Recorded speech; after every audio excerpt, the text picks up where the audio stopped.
Hello, welcome to Snooze History. We're going to take a journey to the north, where the wind doesn't just blow, it judges you, where the snow falls sideways, and where the fish look at you like they know something you don't. This is a place where firewood is the closest thing to emotional warmth, and a good day simply means you didn't lose a finger to frostbite or your cousin. Long before the Vikings became history's favourite dramatic overachievers, you know, the kind of people who turn a fishing trip into an international raid. They were just humans, trying to make it through another Scandinavian winter without eating their neighbours. Picture it. A small coastal village tucked between cliffs and sea. The smell of smoke, salt, and disappointment in the air. The year is around 750 AD. There are no kingdoms, no famous sagas yet, just scattered tribes, a few goats, and one deeply unreliable son. The world is smaller, colder, and hungrier than you can imagine. And then, something happens. A battle. Not a glorious, destiny-shaping battle with banners and horns. No. This was a nameless brawl fought on a nameless beach, by people who probably didn't even want to be there. The kind of fight that starts because someone borrowed a sheep and forgot to return it. It was the kind of chaos where nobody knew who was winning, not even the gods, who reportedly looked down, sighed and said, "We'll sit this one out." By the time it's over, the sea was red, the wind was quiet, and the only victors were the wolves, who showed up like the medieval clean-up crew and said, "Ah, dinner's ready." History forgot this battle, which is convenient, because that means we get to imagine it however we want. Maybe the survivors sat in silence that night, staring into the flames. Maybe they cursed the gods, or maybe they just laughed, in that strange human way we do when life goes so wrong it becomes funny. What we do know is this. The people who crawled away from that beach, bruised, freezing, and emotionally done with everything, would go on to reshape the known world. Not because they planned to, but because when you've already lost everything, sailing into the unknown doesn't sound that scary. The Vikings didn't start as warriors. They started as guys who refused to admit winter was winning. That's it. That's the whole motivational speech. You see, every great civilization begins somewhere unglamorous. A small village, a rough night, a shared fire. The North story began on that shore, where grief turned into grit and frostbite turned into personality. Somewhere in that frozen sand, a man looked at the horizon and thought, "You know what? Maybe we should just leave." And someone else said, "Leave where? There's only more ocean." And that first guy shrugged and said, "Yeah, but at least it's different ocean." That was the beginning of everything. Not kings, not empires, just a handful of cold, tired humans realizing that survival sometimes means doing something incredibly stupid and calling it destiny. The North didn't give them peace. It gave them purpose. When the night stretched for weeks, they learned patience. When the land froze, they learned endurance. And when the gods stopped listening, they learned to tell better stories. This is where the Viking spirit began. Not in war, but in winter. In silence. In firelight. In that stubborn heartbeat that says, "Not today. Cold. Not today." So tonight, as the fire crackles and your eyelids grow heavy, imagine it. The snow drifting outside, the sea whispering beyond the cliffs, and the faint sound of wolves in the distance. You are there, wrapped in fur, half asleep, half dreaming. The storm has ended, the world has gone quiet, and somewhere nearby, a voice, older than time, whispers, "The North remembers." This is where our story begins. A forgotten beach, a frozen world, and a people who decided that if the gods wouldn't save them, they'd do it themselves. Imagine waking up one morning in 750 AD. The air bites before your eyes even open. You can see your own breath, which is impressive because you're still indoors. You pull on layers of wool and fur, step outside your turf house, stretch, and think. Ah, what a lovely day to freeze to death and fight my cousin over a single turnip. Welcome to early Scandinavia, where survival wasn't a lifestyle. It was an extreme sport, and the only prize was not dying dramatically. The north was breathtakingly beautiful. Mountains, fjords, forests. But beauty, as it turns out, doesn't keep you warm. Food was scarce, winters were long, and fun wasn't invented yet. In this world, people fought not for gold or glory, but because everyone was hungry, tired and out of patience. Historians call it the forgotten battle, but that's probably because no one wanted to remember it. It wasn't epic, it was messy.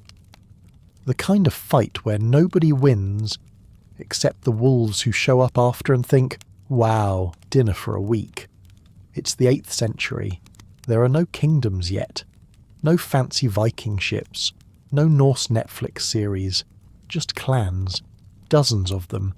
Scattered across a frozen landscape, arguing about who owns which pile of rocks. A lot of battles in early Scandinavia started over property disputes, which is historian speak for petty drama that got way out of hand. Entire villages went to war because someone borrowed a goat and didn't return it, or because someone's cow looked at someone else's cow the wrong way. Sometimes because someone sneezed on Odin's day. The gods, naturally, were blamed for everything, which is ironic considering they were just sitting up there, probably watching with popcorn. Before battles, the air grew thick, not just with fear, but with resignation. Everyone knew what was coming.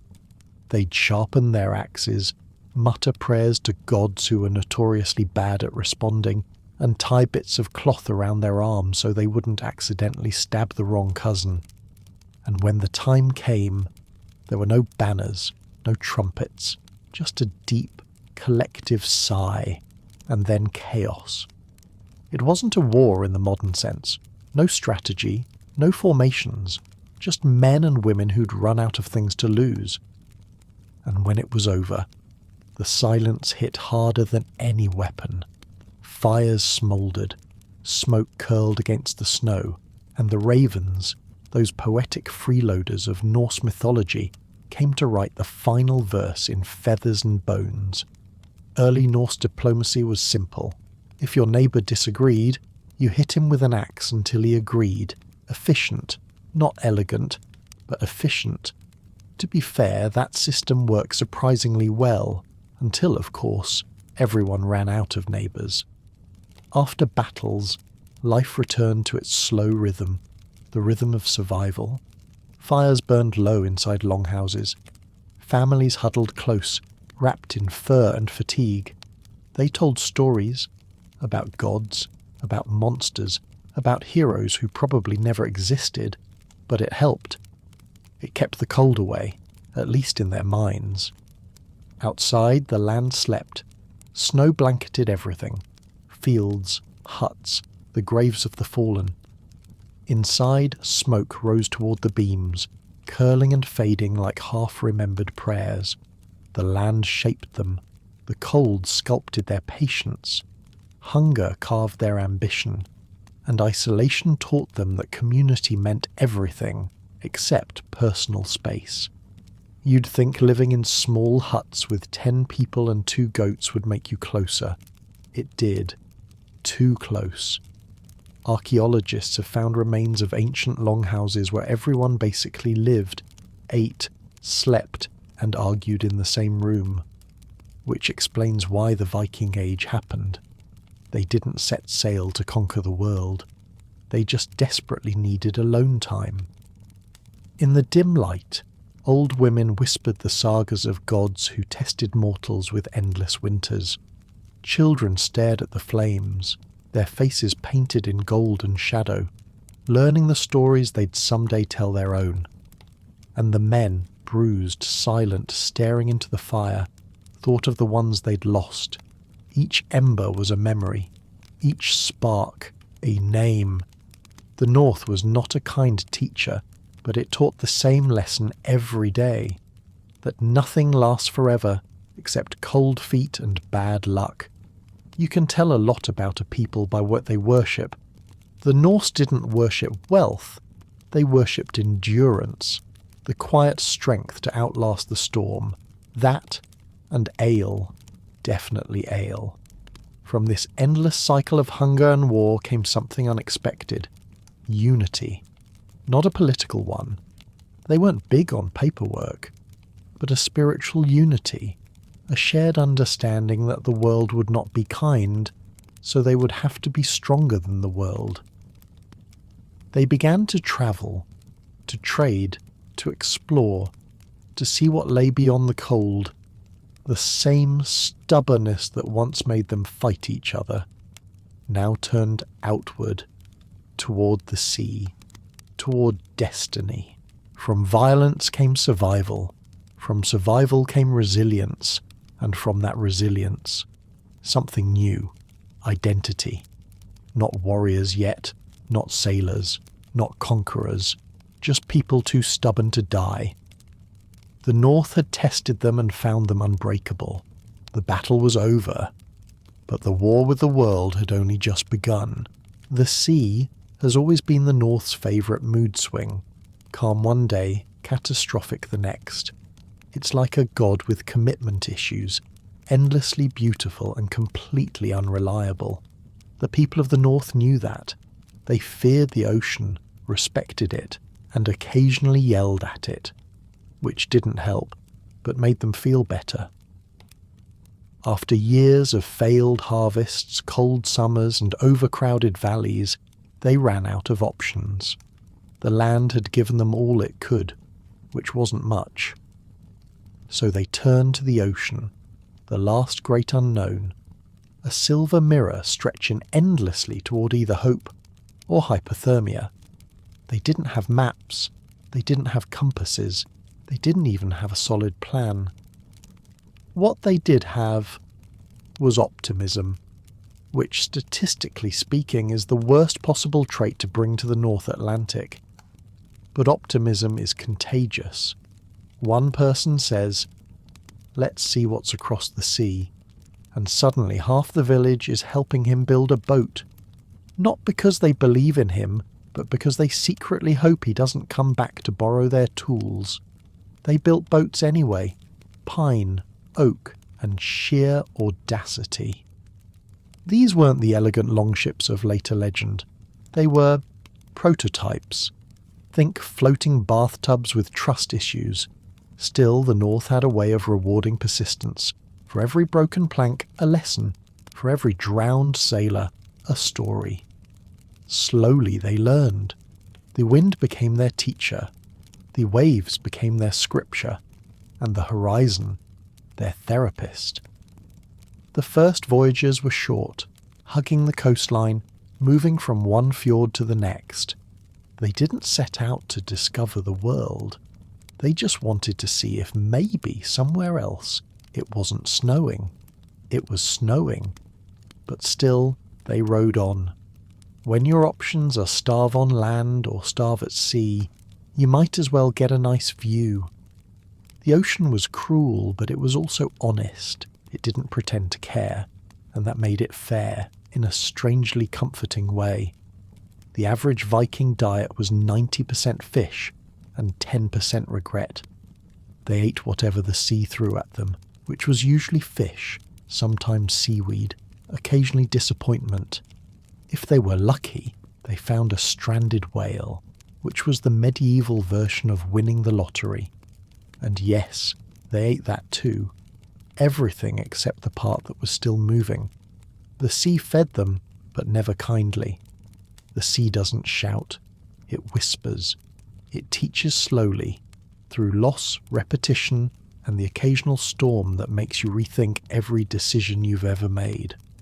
For every man lost to the waves, another was born with salt in his blood and zero fear of dying dramatically. The ocean became the North's greatest sculptor, carving courage from fear, patience from chaos, and faith from failure. Those who survived learned to read the wind like scripture. They saw patterns in the waves, faces in the mist. The sea became a mirror, not just of the sky, but of the soul. Every ripple whispered the same thing: keep going. And so they did. At night the sea sang softly. The waves whispered against the hull, gentle and endless. The stars above stretched like frozen fire. The men rode beneath them, breath turning to mist.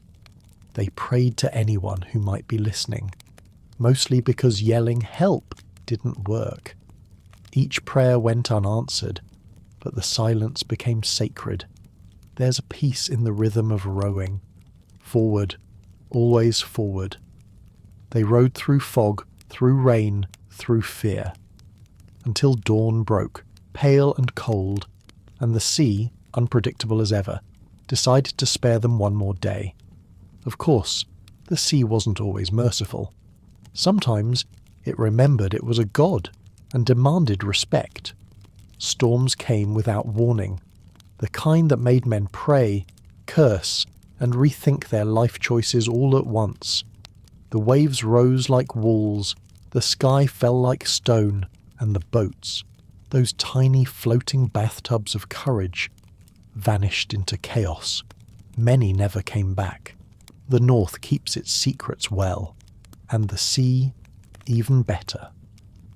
But those who survived came back changed.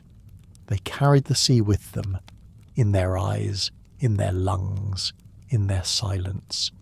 They spoke less after that, because once you've screamed into the wind and heard it scream back, small talk loses its appeal. Slowly, the people of the North became sailors. Not explorers yet, just wanderers with purpose. Each voyage taught them more about the tides, the stars, and themselves. They learned to build better ships, longer, stronger, faster. The floating bathtubs became longships. The longships became legends, and somewhere along the way the sea stopped being their enemy. It became their home. They named her. They sang to her. They buried their dead beneath her waves and believed she would carry their souls to Valhalla. The ocean broke them. It rebuilt them. And in doing so, it whispered a truth they would never forget. Everything worth having lies beyond suffering. That whisper became their destiny, and the sound of the waves became their heartbeat. From then on, the North was no longer trapped by its land. It had discovered the world's first escape route, made of salt, wood, and faith. The same sea that once threatened to swallow them whole would soon carry them across the world, which honestly says a lot about Viking confidence. Because when the ocean tries to kill you and your first thought is, let's do that again, but farther, you're built different. The sea remembers everything. Every storm, every scream, every prayer that never made it to the gods. And it remembers those who dared to cross it, the ones who didn't ask permission, the ones who rode into eternity, chasing a horizon that never stopped running away. The sea took them. But it also gave them a story that would outlast every wave. And that, dear listener, is why the sea remembers. Centuries later, we call them Vikings. Back then, they called themselves something far less dramatic. People who row a lot, because that's what they did. Row, endlessly, across oceans, rivers, and questionable decisions. History tends to romanticize it. Golden ships slicing through mist, warriors howling under the northern lights. The reality, soggy socks, chronic back pain, and the constant smell of fish. But somehow, that was enough to build an empire. Their raids began small, a monastery here, a village there. Basically medieval DoorDash, but with swords. The world trembled and they smiled, mostly because it was warm south of Norway and they could finally feel their fingers again. The monks, understandably, were less amused. "Dear Diary," one might have written, "today's visitors were enthusiastic, loud, and stole everything, including the diary." To the Vikings it wasn't personal, it was business. They were not the monsters later stories made them out to be, just very ambitious people with terrible PR management. News spread fast. In an age without the internet, word of mouth travelled by terrified survivors. One raid became a rumour, 10 rumours became a legend, and before long, the men from the north were said to be giants, demons, even shapeshifters. To be fair, after rowing for days on no sleep and eating salted fish, they did look a little cursed. They were described as beasts. They were called heathens. But mostly, they were cold. And if history had Yelp, 8th century Europe would have left 1-star reviews saying, "Vikings, rude guests, but punctual." Back home, though, they weren't legends. They were fathers, sons, brothers, and yes, occasionally someone's ex who refused to move out of the longhouse. They brought back silver, spices, and stories. Stories that would feed the north through the long winters. The women ran the farms, the trade, and probably most of the economy. Though, of course, the men took the credit. It was a partnership of survival, not romance. The sea gave, the land took, and somewhere in between humanity persisted. When they weren't raiding, they built. When they weren't building, they sang. Songs about the sea, about fate, about gods who never seemed to show up on time. The Norse gods were oddly relatable. Odin traded an eye for wisdom, which in hindsight was an interesting business decision. Thor had anger issues and a hammer he couldn't stop throwing.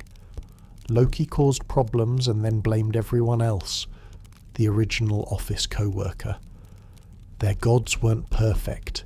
They were flawed, moody, and frequently on fire, which is exactly why the Vikings loved them. They weren't symbols of unreachable perfection. They were reflections of the chaos and courage that defined daily life. The gods reminded them that power and pain often came from the same forge.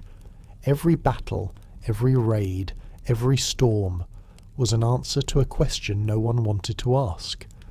How far will you go to escape the cold? That question shaped the North. To live, they had to leave. To leave, they had to fight. And to fight, they had to believe it meant something. For them, heaven wasn't clouds or harps. It was Valhalla, a grand mead hall filled with endless feasting and friendly violence. A place where warriors fought all day, died gloriously, and then resurrected for dinner. Basically, an ancient gym culture with better food. But for most Vikings, Valhalla was just an idea, a metaphor for endurance, a reminder that even if the world forgot your name, you could still live forever in story. Over generations, the lines between reality and legend blurred. Names faded, faces vanished, but the stories survived. The gods became heroes, the heroes became gods, and the truth sank beneath the waves. The world remembered the violence but forgot the reasons. It remembered the axes, but not the hunger that forged them. It remembered the thunder of their ships, but not the quiet prayers whispered before each voyage. Myth took their place, and maybe that's how they wanted it. If you time-travelled back and told an actual Viking he was a legend, he'd probably say, "Cool! Can legends eat?" Then he'd hand you an oar and make you row. They weren't chasing glory, they were chasing survival. But somewhere along the way, those two things became the same. As centuries passed, the Viking Age faded into twilight. Their ships rotted, their settlements sank beneath moss and soil, their names turned to dust. But the idea of them, the feeling of them, endured. The world still tells their stories, even if it never tells them right. In a way, that's fitting. They lived like storms, brief, violent and unforgettable. And like all storms, they eventually became part of the weather. What began as survival became legend. And legends, as always, sleep lightly. Centuries later, we still whisper their names, half in awe, half in apology. Because the truth is, they were never meant to be gods. They were just people, cold, hungry, and endlessly curious. People who looked at the endless horizon and thought, "That looks terrible, let's go." They left behind no grand philosophy, no commandments, no promises of salvation. Only the reminder that even the smallest lives can echo like thunder across history. The sea still carries them, the wind still hums their songs, and the world, whether it knows it or not, still moves to their rhythm. The men who became myth were never trying to. They were just trying to live, and sometimes that's how legends are born. The North has quieted now. The longhouses are gone, the wolves are stories. The fjords, those ancient mirrors of the sky, reflect only stars. Time has pulled its heavy blanket across the land. The axes have rusted, the fires have cooled, and the voices that once thundered across the sea have faded to whispers in the tide.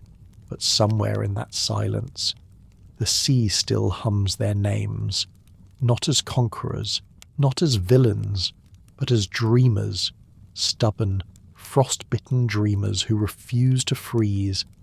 If you stand by the northern coast on a windless night, you can still hear them, not in words but in rhythm. The tide rolling in, then out, like the breathing of a sleeping world. Every wave is a heartbeat, every gust a memory. The old stories say the sea remembers every soul that crossed her, every cry, every laugh, every prayer whispered into the storm. Perhaps in some way those voices never left. They linger beneath the water, in the songs of whales and the sighs of foam, the echoes of the north. The age of warriors is over. The longships rest in museums now, quiet, skeletal, dignified. Their planks creak under fluorescent light, not moonlight. Their sails are gone, but their stories still breathe. Tourists take photos, kids point and ask, did they really wear helmets with horns? And somewhere, in whatever version of Valhalla handles PR, an actual Viking is shouting, no! We didn't. Still, they'd probably appreciate the attention. For people who once spent entire winters in silence, immortality through misrepresentation isn't the worst deal. The Vikings didn't just sail across the sea. They sailed across time, carving paths through both water and memory. Theirs was not a perfect story. It was brutal, beautiful, and profoundly human. They laughed, they fought, they drank too much, and they argued with their gods, often in the same evening. They were complicated, but then again, so is everyone who's ever been cold, hungry, and full of dreams. As the centuries passed, their names blurred into legend. The battles faded, the gods went quiet, and the sagas were written down by people who barely understood them.